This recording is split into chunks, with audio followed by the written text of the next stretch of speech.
Shalom teman-teman, selamat sore dan selamat beraktivitas. Tuhan Yesus memberkati kita semua.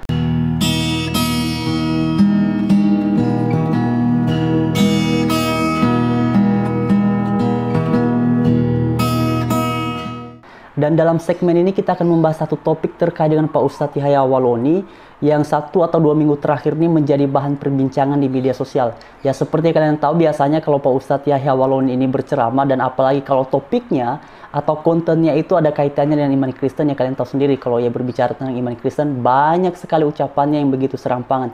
Dan biasanya yang rutin merespon ucapan-ucapannya adalah kita-kita yang beragama Kristen. Tetapi sekitar 1 atau 2 minggu terakhir nih, justru dari orang-orang yang seagama dengan beliau lah, dengan Pak Ustadz Yahya Awaloni ini, yang justru kemudian memberikan kritik ya yang cukup pedas untuk beliau, termasuk Deddy Corbuzier yang juga sama-sama mualaf seperti Pak Ustadz Yahya Awaloni. Dan diantaranya adalah seperti yang kalian semua bisa perhatikan di screen. Di sini Denny Siregar memberikan satu cuitan di Twitternya. Di sini beliau menuliskan, orang model-model Yahya Awaloni ini cuma modal gede doang. So keras, kata orang Medan.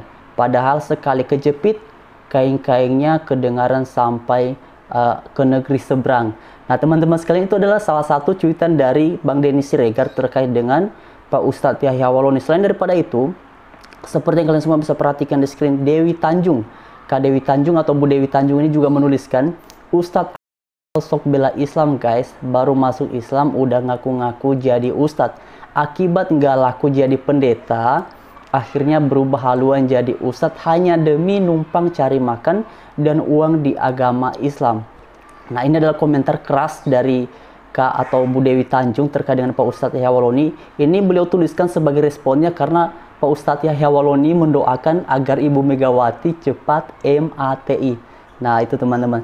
Kemudian di sini juga ada satu komentar lagi dari Kak Dewi Tanjung atau Bu Dewi Tanjung. Beliau ini menuliskan, MUI atau Majelis Ulama Indonesia tolong blokir larang keras manusia yang bernama Yahya Awaloni. Jadi ustadz yang nggak lagi disebut ya, berpraktek menjadi pendakwah. Jadi bagi Kak Dewi Tanjung atau Bu Dewi Tanjung ini, Yahya Awaloni ini sedang berpraktek yang menjadi seorang ustadz atau pendakwah. Dia yang menyerupai manusia, menebarkan dan dalam setiap perkataannya. Apa yang dilakukan sangat mempermalukan dan merugikan agama Islam yang rahmatan lil alamin. Nah itu komentar keras dari Kak Dewi Tanjung ya, atau Bu Dewi Tanjung ini ya, yang meminta agar MUI segera memblokir atau menghentikan Pak Ustadz Yahya Awaloni supaya tidak lagi menjadi ustadz atau pendakwah. Kemudian, nah ini jarang-jarang teman-teman, Bang Teddy Gusnaidi ini, saya belum pernah melihat cuitan beliau terkait dengan Pak Ustadz Yahya Awaloni, tetapi baru kemarin saya cek, saya buka Instagram, ternyata ada postingan dari beliau, dan beliau ini menuliskan, si Waloni kegedean omong. Udah nggak disebut ustadz ya, si Waloni kegedean omong, tapi nyalinya minus. Gue pengen lihat video dia anjing benaran, gak bakal ada itu, karena emang dia nggak bernyali. Nyali minus, sampai digunakan hashtag ya, nyali minus ya. Kemudian teman-teman, salah satu host di Cokro TV, yaitu Bang atau Mas Eko Kuntadi, beliau juga menuliskan, bahkan ini sudah dibahas di channel Cokro TV teman-teman, Yahya Awaloni sosok penceramah yang berbahaya bagi NKRI. Ini kayaknya Pak Ustadz Yahya Awaloni dapat sebutan baru ya. Oke teman-teman, ini kemudian ada juga yang terkait dengan cuitan Bang Denny Siregar ini, justru sampai jadi konten ini teman-teman, jadi konten berita di tagar.id. Nih, Denny Siregar ke Yahya Awaloni modal gede bawang. Nah itu. Kemudian ada lagi di sini, jati diri Ustadz Yahya Awaloni, dulu pendeta sekarang dijuluki Ustadz Pansos. Nah itu teman-teman, cuitan-cuitan pegiat media sosial atau teman-teman kita yang dari Muslim, yang juga mereka ini kan rutin yang melihat dinamika keberagaman di Indonesia, dan mereka selalu memberikan perhatian terhadap hal-hal yang mereka pikir ini perlu untuk dikomentari, perlu untuk ditanggapi. Nah karena itu pada kesempatan ini saya sih bersyukur aja ya, bukan bersyukur karena Pak Ustadz Yahya Awaloni mengucapkan kata-kata yang begitu serampangan sehingga kemudian ia menuai kritik dari kalangannya, tetapi setidaknya saya melihat akhir-akhir ini justru apa yang pernah diucapkan oleh Pak Ustadz Yahya Awaloni terkait dengan iman Kristen, pada akhirnya sepertinya tahap demi tahap ini mulai kembali kepada Ustadz Yahya Waloni sendiri. Kalau kita lihat kan selama ini yang ketika Ustadz Yahya Waloni berbicara tentang iman Kristen, mungkin kalian sudah nonton video-video sebelumnya, ia pernah berbicara bahwa Kristen Protestan dengan Kristen Katolik itu sama-sama pro setan katanya. Kemudian dia juga pernah bilang, lapor saya ke Yesusmu, saya tunggu 1 kali 24 jam. Kemudian juga pernah bilang apa? Ya Kristen itu sama dengan setan. Dan banyak ucapan-ucapannya yang lain. Bahkan dia juga bilang Alkitab itu sudah dipalsukan. Dan banyak ocehannya yang lain teman-teman, yang saya pikir ini ya sangat serampangan ucapan seperti itu.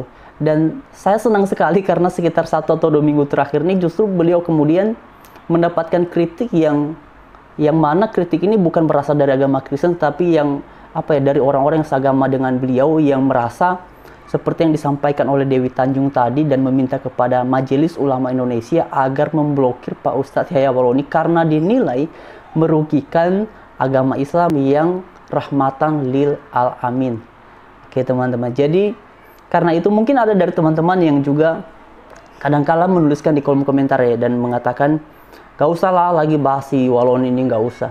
Nah memang ada benarnya ucapan seperti itu, tetapi berhubung setiap ucapannya yang kemudian telah diupload ke media sosial, baik itu di YouTube atau dimanapun, ini kan selama tidak dihapus akan terus beredar.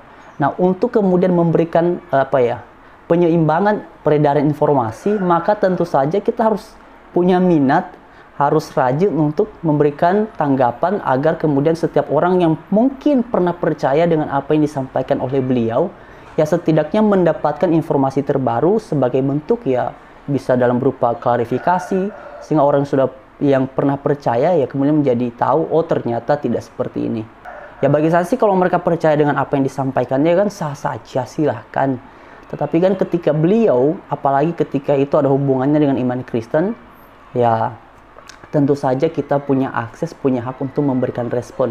Ya mungkin nanti juga akan ada yang bilang, lalu hubungannya dengan ini kan Ustadz Yahya Waloni tidak berbicara tentang iman Kristen. Ya betul juga. Tetapi karena ini sudah menjadi konsumsi publik, maka siapapun boleh kemudian memberitakan, boleh kemudian memberikan respon atas apa yang sedang dibahas di publik. Itu. Ya saya juga yakin ini sekaligus menjadi edukasi bagi kita semua, atau menjadi pembelajaran bagi kita semua, termasuk untuk saya sendiri. Ya alangkah baiknya begitu, dan harus memang ya, harus hati-hati ketika berkata-kata. Jangan kemudian serampangan. Mari belajar berhati-hati ketika bercakap-cakap, ketika berbicara, termasuk ketika memberikan komentar, bahkan lebih lagi secara spesifik termasuk ketika teman-teman nantinya memberikan tanggapan ataupun respon di kolom komentar. Saya berterima kasih kepada kalian semua yang kemudian rajin, rutin mengemukakan pendapat melalui kolom komentar. Tetapi sekali lagi, dengan penuh kerendahan hati, saya minta kepada kalian semua kiranya berkenan untuk memberikan komentar, ya jangan pedas-pedas terus, yang manis-manis lah sedikit. Sekian, terima kasih, dan selamat beraktivitas. Damai sejahtera Tuhan beserta dengan kita semua. Haleluya. Shalom.